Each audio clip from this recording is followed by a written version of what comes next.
बहू, लगता है तूने गलती से पूजा के दिए में घी की जगह फिर से तेल डाल दिया। देख जरा, ला कर दे मुझे घी।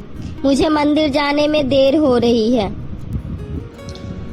मम्मी जी, क्या आप भी घी के दिए जलाती रहती हैं? तेल से भी तो जला सकती हैं। कौन सा भगवान हमें देखने आते हैं कि घी के दिए जलाए हैं या तेल के? वैसे भी घी कितना महंगा हो गया है। अगर आप प्रतिदिन घी के दिए जलाएगी तो महीने भर का घी एक हफ्ते में ही खत्म हो जाएगा। अरे नालायक, सुबह सुबह कंजूसी शुरू कर दी तूने। इससे ज्यादा सास कुछ कहती कि ससुर जी की आवाज आ गई। बहू, ये क्या है? आज अखबार वाले ने एक ही पन्ने का अखबार दिया, बाकी के पन्ने कहाँ हैं? और ये चाय में से दूध कहाँ गायब हो गया? पापा जी, आपको गैस की प्रॉब्लम है। दूध वाली चाय से आपको एसिडिटी हो जाती है, इसीलिए मैंने बिना दूध की चाय बनाई है। ये चाय आपके सेहत को नुकसान नहीं पहुंचाएगी। वाह मेरी बच्ची, तू मेरा कितना ख्याल रखती है। अच्छा, लेकिन ये अखबार बाला के पन्ने देना भूल गया है। सिर्फ एक ही पन्ना देकर गया है। अरे नहीं पापा जी, आपको अखबार पढ़ने में दिक्कत होती है ना, इसीलिए मैंने अखबार वाले से बोला जो अखबार ज्यादा जरूरी है वही पन्ना दे। और पता है पिताजी, उसने 10 रुपए का अखबार मुझे सिर्फ 1 रुपए में दे दिया। मैंने महीने के 270 रुपए बचाए, जो अखबार के पीछे फालतू खर्च हो रहे थे। देखो सीमा, कितनी होशियार है हमारी बहू, और मेरा कितने अच्छे से ख्याल रखती है। इतना तो तुमने 40 साल में भी मेरे बारे में सोचा तक नहीं, जितना बहू मेरे 4 महीने में ही मेरा ख्याल रखने लगी है। कंजूस कहीं की, चिकनी चुकड़ी बातें करके चूना लगा रही है और इनकी समझ में नहीं आ रहा। फिर सास मुंह बनाकर मंदिर चली जाती है। वहीं शाम के समय जब बहू घर के खर्च का हिसाब कर रही होती है। ये क्या, इस महीने मैंने सिर्फ 10 रुपए की बचत की है। नहीं, यदि ऐसा रहा तो मेरे पति की सारी कमाई पूरी की पूरी लुट जाएगी। बचत ज्यादा करना होगा मुझे। इस घर में तो पैसे पानी की तरह बहाए जाते हैं। वहीं अगले दिन से नेहा पैसे बचाने में लग जाती है। वहीं शाम के समय जब सभी खाना खा रहे होते हैं तो नेहा, ये दाल में इतना नमक क्यों है? हाँ बहू, और ये रोटी आधी कच्ची आधी पकी क्यों है? हमारे घर में तो फ्रिज है, फिर भी पानी ठंडा क्यों नहीं है बहू? आप लोग क्या हर चीज में बस बुराई निकाल लेते हैं।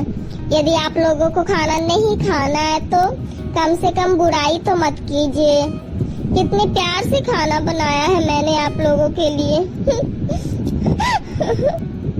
अरे रो मत पगली, हम तो बस बता रहे थे, हमारा इरादा तुम्हारा दिल दुखाने का नहीं था। फिर सभी जैसे तैसे खाना खाकर अपने कमरे में सोने चले जाते हैं। वहीं रात में अचानक से लाइट चली जाती है। ओहो, कितने मच्छर काट रहे हैं। नेहा, तुमने एसी क्यों बंद कर दिया? अरे एसी मैंने नहीं बंद किया है, लाइट चली गई है। इस तरह पूरी रात सभी घर वालों को बिना लाइट के ही सोना पड़ता है, जिससे मच्छर काट काट कर उनका बुरा हाल कर देते हैं।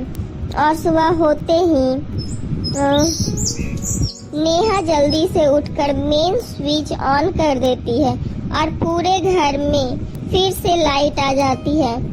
वहीं पूरी रात ना सोने के कारण पूरे घर वाले दिन में देर तक सोते रहते हैं और उन्हें अपने अपने कामों के लिए भी देर हो जाती है। नेहा, जल्दी से टिफिन पैक कर दो, बहुत देर हो गई है ऑफिस जाने में।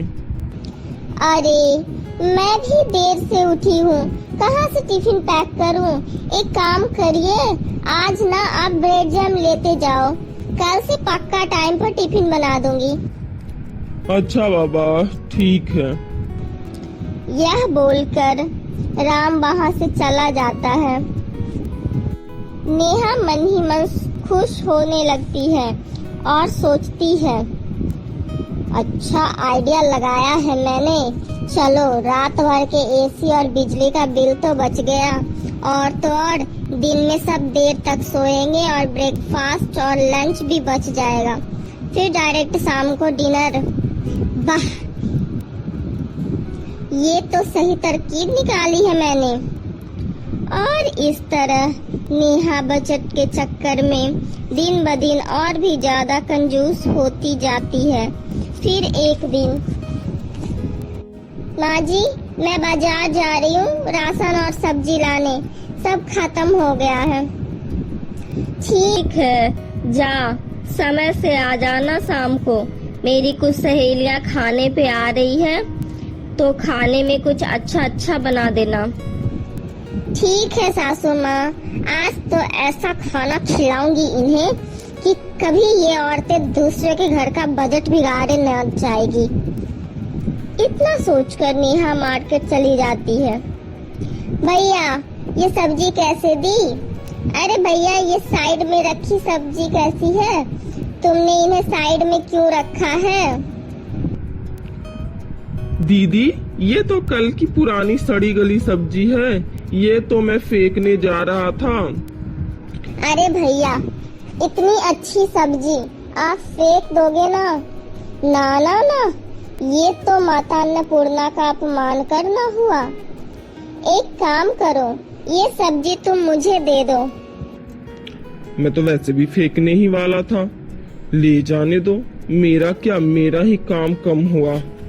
इस तरह नेहा की सारी सब्जियां उससे खरीद कर घर चली जाती है और शाम के खाने की तैयारी करने लगती है। शाम को सीता की सहेलियां घर आती है तो, अरे सीता बहन, घर तो बड़ा ही सुंदर बनवाया है तुमने, लाख रुपए तो लगे ही होंगे। लाख रुपए? अरे इतने में क्या होगा, ये तो करोड़ों के हैं, करोड़ों के, पूरे 2 करोड़ का है। शहर में एक तो आलीशान कोठी होनी ही चाहिए, हम हाई क्लास लोग हैं ना। 2 करोड़, बाप रे बाप, तभी इतना सुंदर है। चलो बहनों, अब बातें छोड़ो, आओ कुछ खा लेते हैं। सभी खाने की टेबल पे बैठते हैं और खाना खाने लगते हैं। तभी उनमें से एक सहेली बेहोश होकर गिर जाती है। अरे रमा, तुम्हें क्या हो गया? लगता है इसे अस्पताल ले जाना पड़ेगा। अस्पताल में जाकर डॉक्टर बताते हैं कि मैडम, इन्होंने सड़ा गला खाना खा लिया है, जिससे इनके पेट में इन्फेक्शन हो गया है। सीता समझ जाती है कि ये सब उसकी बहू नेहा के कारण हुआ है।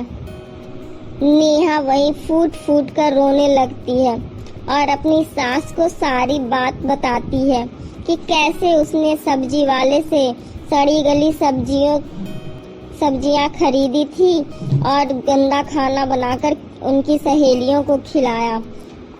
और फिर वह सीता और उसकी सभी सहेलियों से माफी मांगती है और वादा करती है कि अब से कंजूसी नहीं करेगी। और कंजूसी कर कर के जो उसने 1 लाख रुपए बचाए थे, वो सभी डॉक्टर को इलाज के लिए दे देती है। सास भी उसे माफ कर देती है। इसके बाद नेहा कभी भी कंजूसी नहीं करती है और अपने पति, सास, ससुर के साथ अच्छे से खुशहाल जीवन बिताने लगती है।